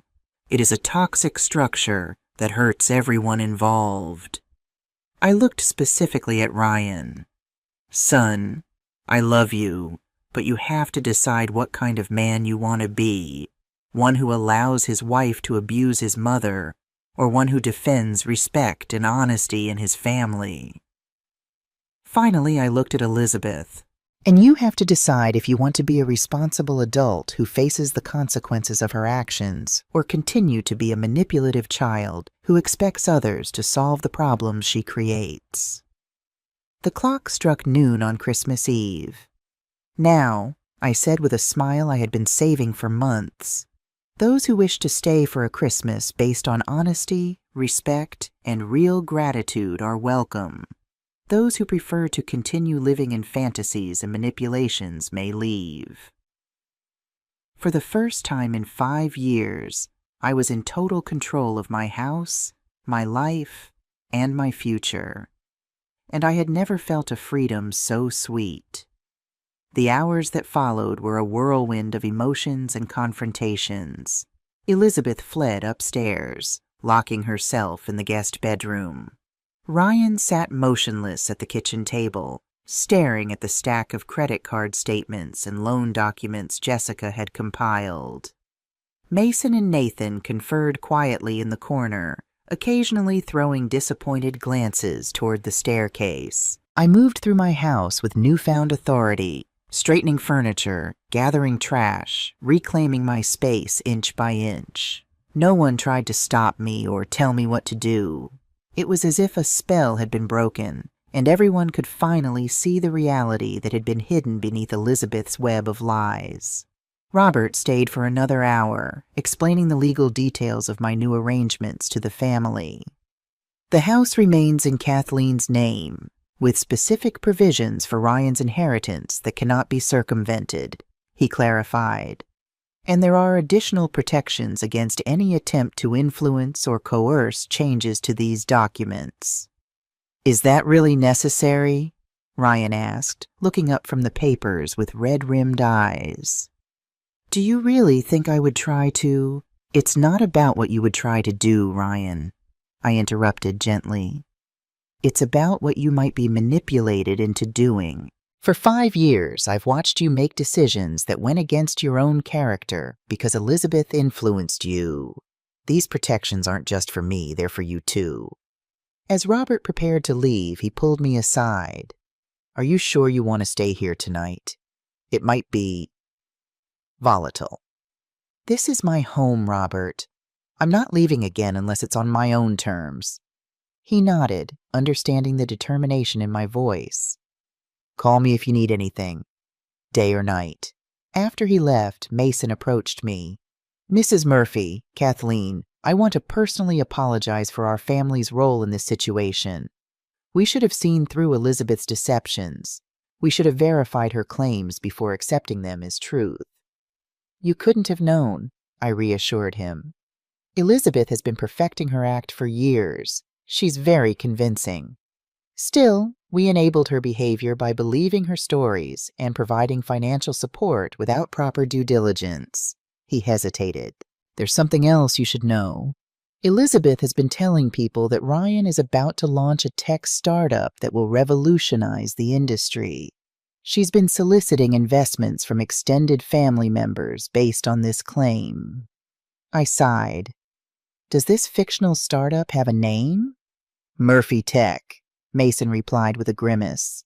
Supposedly developing some kind of groundbreaking financial software. Let me guess. No business plan, no prototype, just promises of enormous returns? Exactly. Some relatives have already committed funds. He lowered his voice. Jessica is working to contact everyone and warn them before any money changes hands, but the damage to our family's trust has been done. Around 2:00 p.m., Ryan finally gathered the courage to go upstairs and confront Elizabeth. The shouting began almost immediately, her high-pitched denials, his deeper voice growing increasingly frustrated. The other family members tried to pretend they couldn't hear, but the tension in the living room was palpable. Jessica sat beside me on the sofa, her professional demeanor finally cracking. I feel like such a fool, she confessed. I'm a financial advisor. I help people protect themselves from exactly this kind of fraud every day. But I couldn't see it happening in my own family. We're often blind to what's closest to us, I said, patting her hand. The thing is, Elizabeth has always been like this, even as a child. She would invent elaborate stories about our family to tell at school. She once convinced her entire class that our father was a secret agent, and that's why he couldn't come to career day, when in reality he was working double shifts at the factory to make ends meet. Did she ever get help? Counseling or therapy? Jessica shook her head. Our parents tried, but Elizabeth was always so charming, so convincing. She'd attend 1 or 2 sessions, convince the therapist she was fine, and then go right back to her fantasies. As she got older, the lies became more sophisticated and the stakes got higher. From upstairs, we heard a door slam, followed by Ryan's footsteps on the stairs. He appeared in the doorway, his face a mask of disbelief and anger. She's still denying everything, he said, his voice hollow. She says you're all conspiring against her because you're jealous of our perfect life. She says the credit cards were opened with my permission, that I just forgot. She says the loans were temporary to help her sister. He looked at Jessica. Did she ever loan you money? Jessica laughed bitterly. No. In fact, I've been sending her money for years because she claimed you were struggling while you built your business. Ryan collapsed into a chair, burying his face in his hands. I don't even know what's real anymore. Was anything she told me true? About her family, her past, her job? Very little, Mason replied grimly. Elizabeth constructed an alternate reality and has been living in it for years. The problem is, she dragged all of us into her delusion. As the afternoon wore on, more relatives arrived, the rest of the 25 guests Elizabeth had invited. Each new arrival brought another wave of confusion, then shock as the situation was explained. Some were furious, especially those who had loaned money or invested in the fictional business ventures. Others were merely sad, watching the collapse of a family member they thought they knew. By evening, the house was full, but not with the festive Christmas celebration Elizabeth had promised. Instead, it was an impromptu family council with various relatives taking turns discussing how to handle the situation. Some advocated for immediate legal action. Others suggested psychiatric intervention. A few, like Jessica, argued for a structured repayment plan combined with mandatory financial counseling. Through it all, Elizabeth remained locked in the guest bedroom, refusing to come out or speak to anyone except Ryan, who brought her food and relayed messages. According to him, she alternated between hysterical crying and cold calculation, trying to find a way to salvage her reputation and lifestyle. Around 8:00 p.m., as everyone gathered in the living room for an informal dinner of hastily ordered Chinese food, Ryan pulled me aside into the kitchen. "Mom, I don't know what to say," he began, his voice breaking.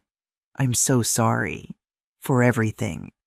For not seeing what was happening. For not standing up for you.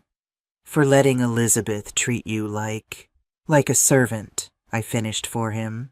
He nodded, unable to meet my eyes. Yes, like a servant in your own home. I have no excuse. I should have seen it. I should have stopped it. Why didn't you? It was the question that had haunted me for 5 years. Ryan was silent for a long moment. At first, it was because I was so in love with her. Elizabeth was like this whirlwind that swept into my life and made everything seem exciting and perfect. She told me stories about her wealthy family, her connections, the life we could have together. It was like a fairy tale. He leaned against the counter, looking suddenly older than his 32 years. Then as time went on, I started to see little inconsistencies, things that didn't quite add up. But by then, we were married, living here, and I had staked my whole identity on being Elizabeth's husband. Admitting she was lying meant admitting I had been duped, that I had failed. So you chose to believe the lie. Yes, he whispered. I chose the comforting lie over the painful truth, and in doing so, I betrayed the one person who had always been honest with me, you. I moved closer, taking his hand in mine. Ryan, I raised you to be a better man than this. I know. Tears filled his eyes. Dad would be so disappointed in me. The mention of James, of what he would think of all this, hit me hard. For a moment I could almost feel him beside me, his steady presence a reminder of what real love and partnership look like. Your father would be disappointed in your choices, I agreed. But he would never give up on you, and neither will I. The question is, what are you going to do now? Ryan straightened up, wiping his eyes with the back of his hand. I don't know exactly, but I know it starts with fixing what I've broken here, with you, and then dealing with the financial mess Elizabeth has created. After that, he shrugged helplessly. I honestly don't know if my marriage can survive this, or if it should. That's a decision only you can make, I said gently.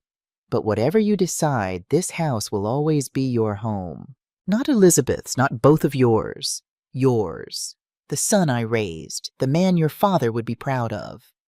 He hugged me then, clinging to me like he used to do as a little boy after a nightmare.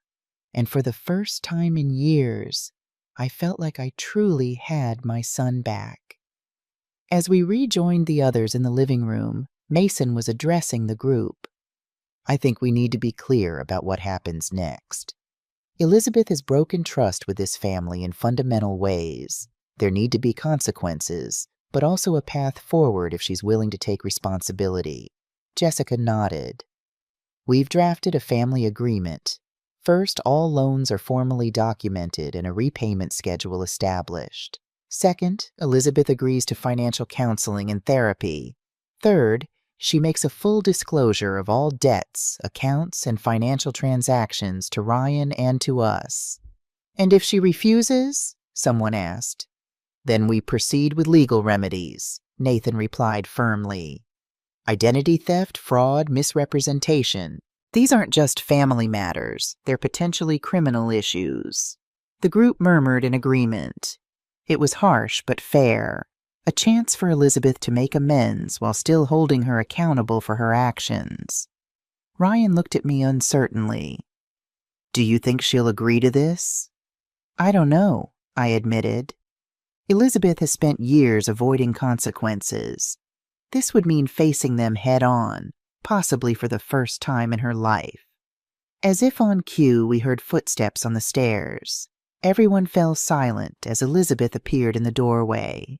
She had showered and changed, applying makeup and styling her hair. She wore a simple black dress, an attempt to look dignified and contrite, but her eyes were cold and calculating as they swept over the assembled family.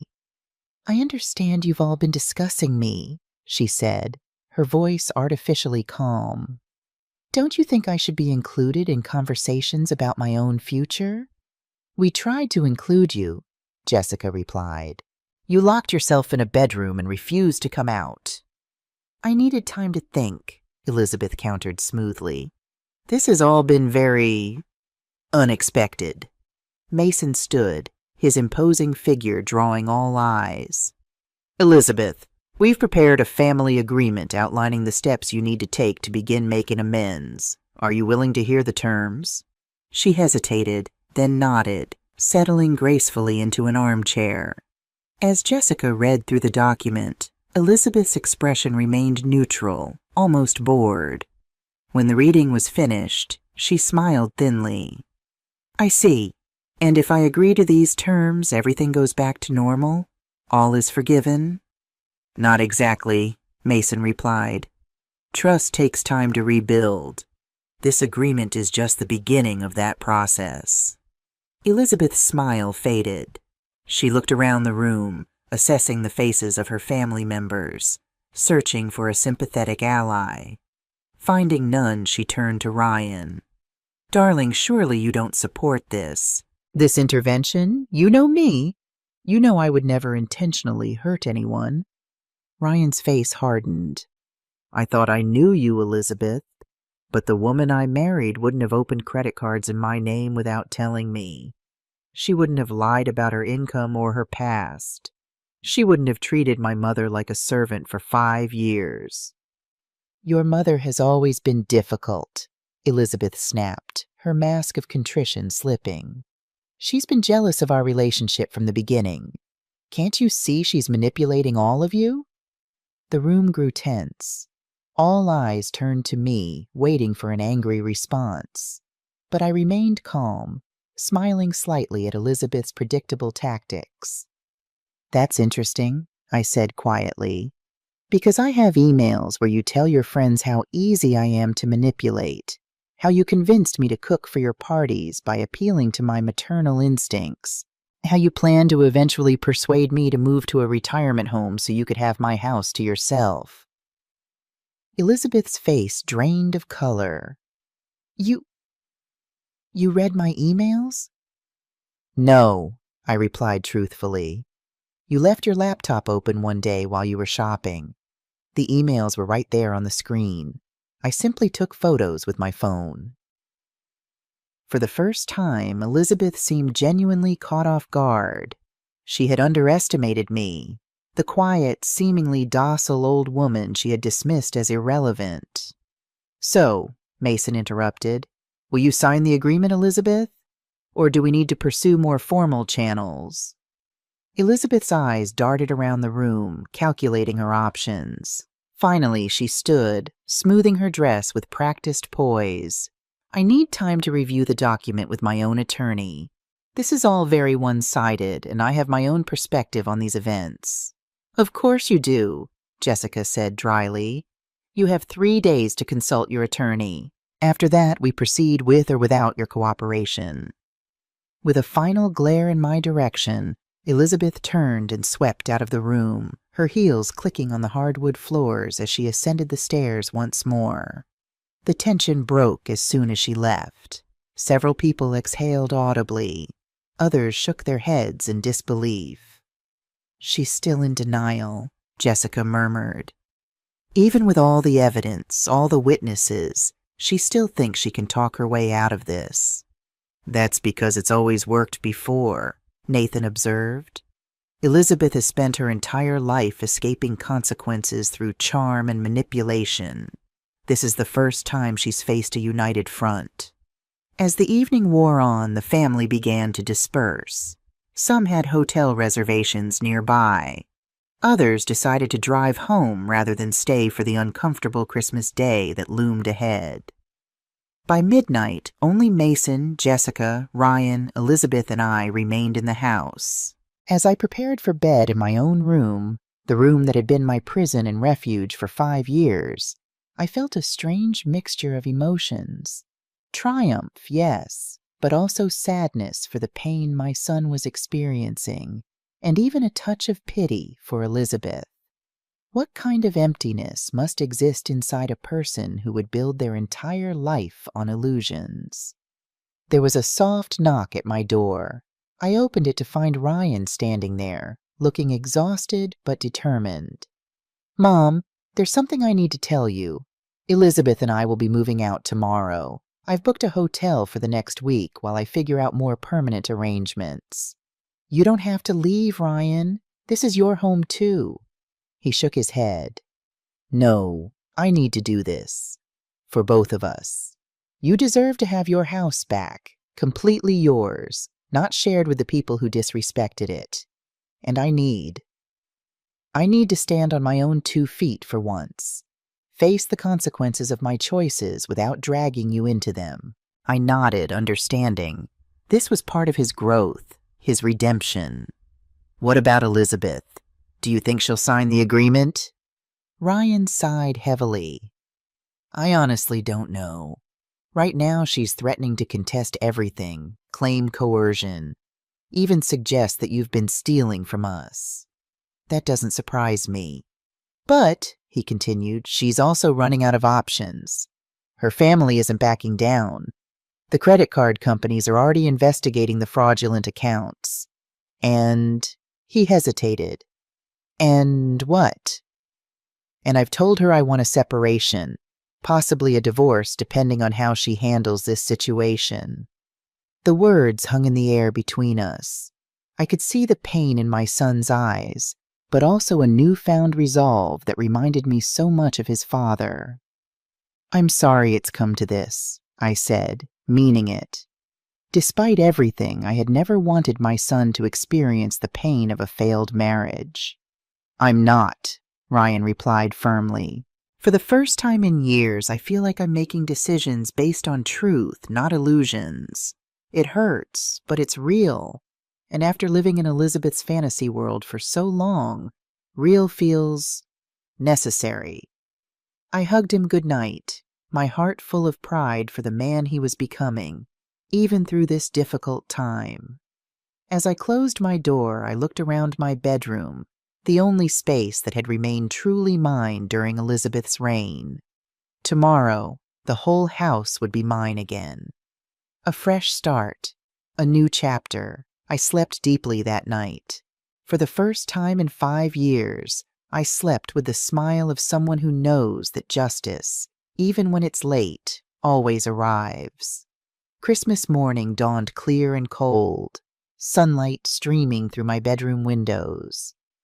For a moment I lay still, savoring the silence and the knowledge that I wouldn't be spending the day cooking and cleaning for Elizabeth's perfect Christmas extravaganza. Instead, I took my time getting ready, enjoying a long shower and dressing in comfortable clothes. Not the serviceable outfits Elizabeth preferred me to wear when guests were present, but clothes I actually liked. I made my way downstairs to find Jessica and Mason already in the kitchen, coffee brewing. "Merry Christmas, Kathleen," Jessica greeted me warmly. "Hope you don't mind us making ourselves at home." "Not at all. That's what family does." Mason handed me a steaming mug. "Any sign of the other two?" "Not yet." I glanced toward the ceiling, wondering what state Elizabeth would be in this morning. "Did either of you sleep well?" "Better than expected," Jessica admitted. "There's something cathartic about finally confronting the elephant in the room, isn't there?" We settled into easy conversation, reminiscing about Christmases past and discussing plans for the future. It was strange but pleasant to be talking to Elizabeth's family members as equals rather than as the invisible help. Around 9, Ryan appeared, dressed and carrying a suitcase. "Good morning," he said, accepting a cup of coffee from Jessica. "Elizabeth is packing. We should be out by noon." "No rush," I assured him, though I couldn't help feeling a small surge of satisfaction at the image of Elizabeth packing her own bags for once. "Actually, there is a bit of a rush," Ryan said, his expression serious. "I got a call from the credit card company this morning. They've frozen all the accounts and are launching a formal investigation into the fraudulent cards. They want to speak with both of us today." Mason frowned. "That's fast. Usually these things take time."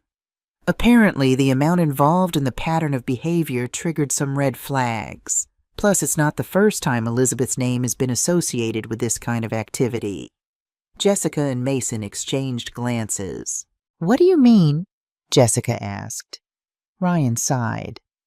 "I did some research last night after everyone went to bed. Elizabeth was involved in a similar situation with her ex-boyfriend 7 years ago. He didn't press charges, but there was a settlement agreement. She never told me about any of this, of course." The sound of heels on the stairs announced Elizabeth's arrival. She entered the kitchen looking immaculate as always, though her eyes were cold and her smile forced. "Well, isn't this cozy? The family council planning my fate over coffee." No one took the bait. Mason simply said, "Merry Christmas, Elizabeth. There's coffee in the pot if you'd like some." She ignored him, focusing instead on me. "Kathleen, I hope you're satisfied. You've successfully destroyed my marriage and turned my family against me. Quite an achievement for someone who pretended to be so helpless for years." I took a sip of my coffee, regarding her calmly over the rim. "I didn't destroy anything, Elizabeth. I simply stopped enabling the destruction you were causing. There's a difference." She laughed, a brittle sound. "Always so righteous. You know, the sad thing is, if you had just played along a little longer, you would have benefited too. The business deal with Uncle Mason would have been very profitable. We all would have won." "Except there was no real business," Mason pointed out. "Just a shell to funnel money into covering your debts." Elizabeth waved a dismissive hand. "Details. The point is, we could have made it work if everyone had just cooperated. Instead, you all chose to tear everything down." The delusion was still strong, I realized. Even now, faced with irrefutable evidence and the consequences of her actions, Elizabeth couldn't accept reality. In her mind, the problem wasn't her lies. It was our refusal to believe them.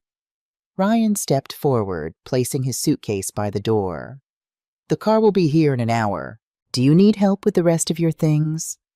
"I can manage," Elizabeth replied coldly. "Unlike some people, I don't need to be waited on hand and foot." The irony of her statement wasn't lost on any of us, but we let it pass without comment. She turned and marched back upstairs, her posture rigid with anger. "She still doesn't get it," Jessica murmured. "Even now." "She may never get it," I replied. "Some people spend their whole lives running from the truth. The important thing is that we've stopped enabling her." Ryan nodded, a mixture of sadness and determination in his eyes. "I've been thinking about what happens next. The financial mess will take months to sort out. I'm meeting with a lawyer on Monday to discuss my options." "What about your job?" Mason asked. "Will this affect your position at the firm?" Ryan shrugged. "I don't know. If the fraud investigation becomes public, it might. But honestly, I'm considering a fresh start anyway. Maybe in a different city, doing something completely new." The idea of Ryan moving away sent a pang through my heart, but I understood his need for a clean break. "Whatever you decide, I'm here for you. Not to solve your problems or make your decisions, but to support you as you solve them yourself." He smiled, the first genuine smile I'd seen from him in days. "Thanks, Mom. That means a lot." The next hour passed quietly. We could hear Elizabeth moving around upstairs, drawers opening and closing, the occasional thud of something being dropped. At one point, there was the sound of glass shattering, followed by a muffled curse. "Should one of us check on her?" Jessica wondered.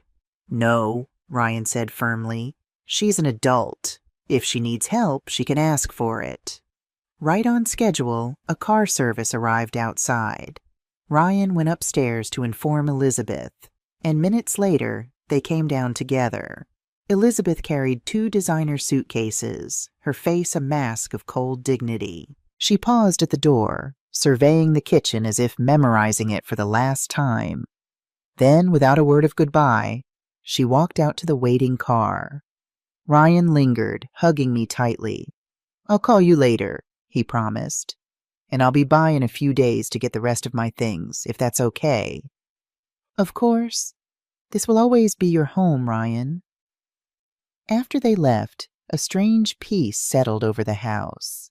Mason and Jessica stayed for another hour, helping me straighten up and making plans for a proper family visit in the spring, one where I would be treated as the respected matriarch I was, not the invisible servant.